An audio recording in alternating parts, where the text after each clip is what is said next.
শুভ সকাল, শুভ সকাল। রোজের পাঁচালির থেকে আমি রিমি নিয়ে চলে এলাম আপনাদের কাছে নতুন একটি ভিডিও। সবাই কেমন আছেন এই শীতে? আমি কিন্তু ভীষণ ভীষণ ভালো আছি। আর তুলসী গাছগুলো দেখেছেন? এই শীতেও কিন্তু ভালো আছে, কারণ হ্যাঁ আছে, একটুখানি যত্ন নেওয়া হচ্ছে।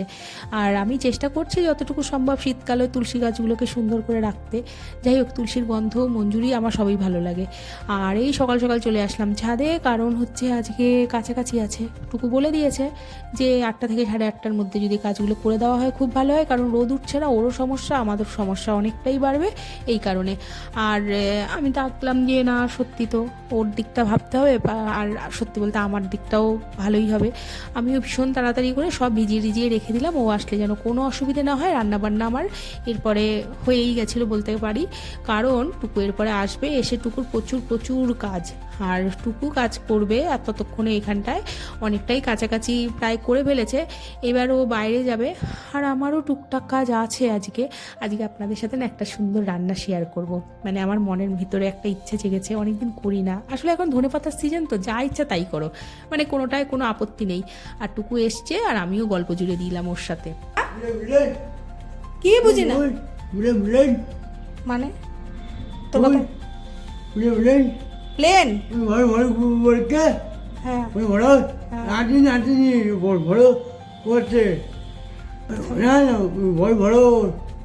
এখন তুই এসছিস ভাত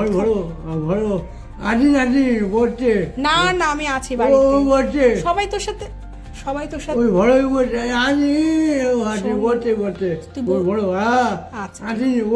আচ্ছা আছি তো এখন।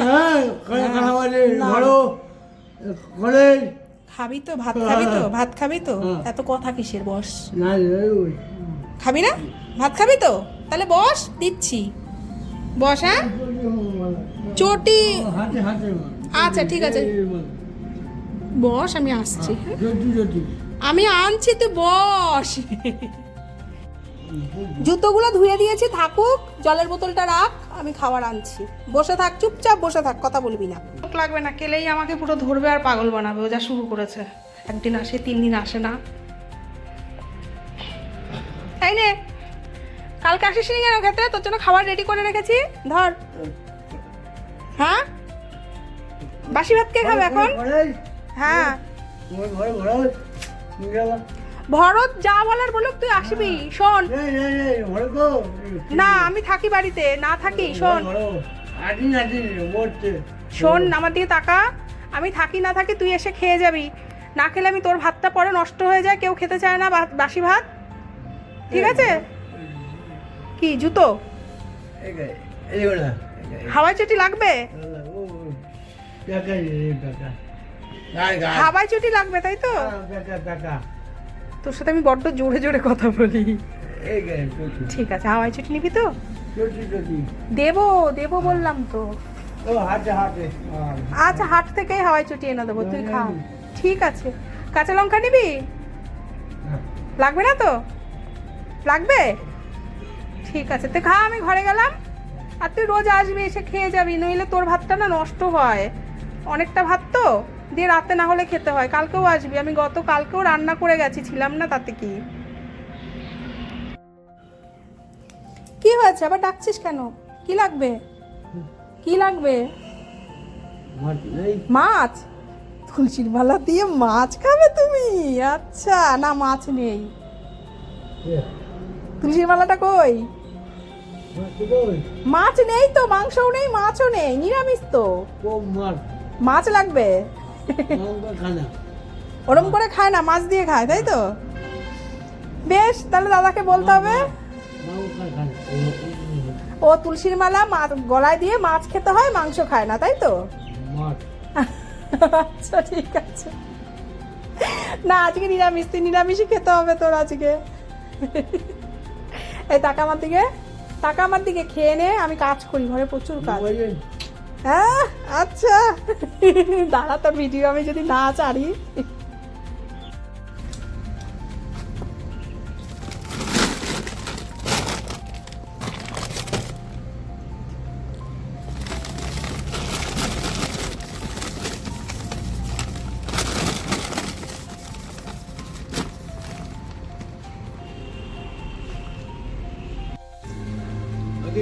বলো।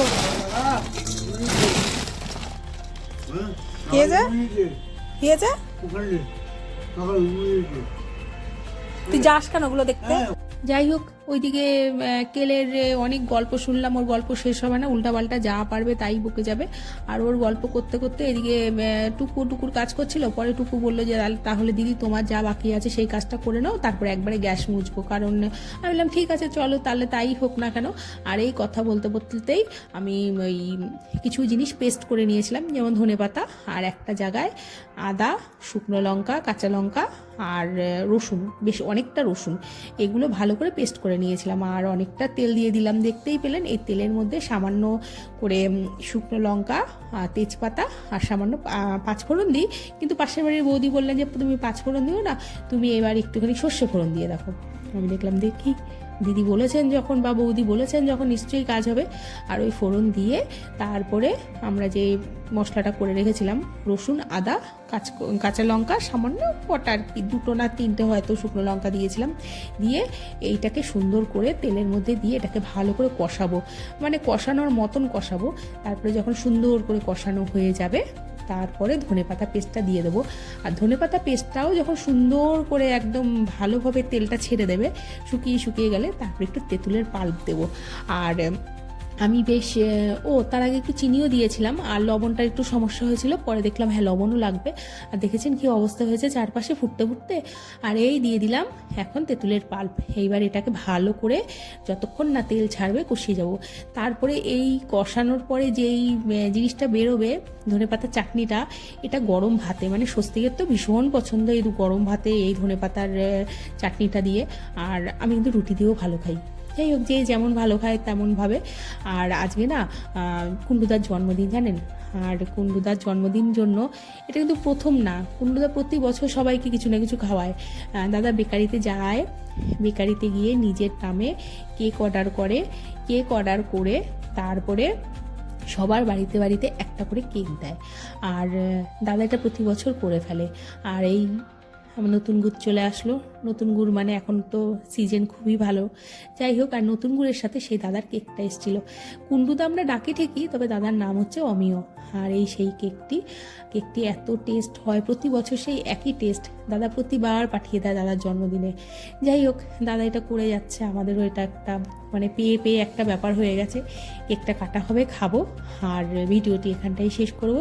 যদি ভিডিওটি ভালো লাগে একটি লাইক করবেন, সাবস্ক্রাইব করবেন, কমেন্ট করবেন। আর দেখা হবে নতুন আরেকটি ভিডিওতে। সবাই ভালো থাকবেন, সুস্থ থাকবেন, সাবধানে থাকবেন। বড়দিনের অনেক অনেক শুভেচ্ছা রইল সবার জন্য। সবাই সুন্দরভাবে দিনটিকে কাটাবেন। আর কুণ্ডুদার জন্য শুভ জন্মদিন দাদা। তুমি খুব খুব ভালো থাকো, সুস্থ থাকো। আপনারা সবাই আশীর্বাদ করবেন, দাদা যেন সত্যি এরকমই থাকে আমাদের কাছে। আর ভিডিওটি এখানটাই শেষ করব। আর ভালো লাগলে অবশ্যই একটু লাইক করবেন। দেখা হচ্ছে অন্য আরেকটি ভিডিওতে। আর আগামী দিনগুলো সবার শুভ হোক, ভালো হোক, এই কামনায় রইলাম। শুভরাত্রি।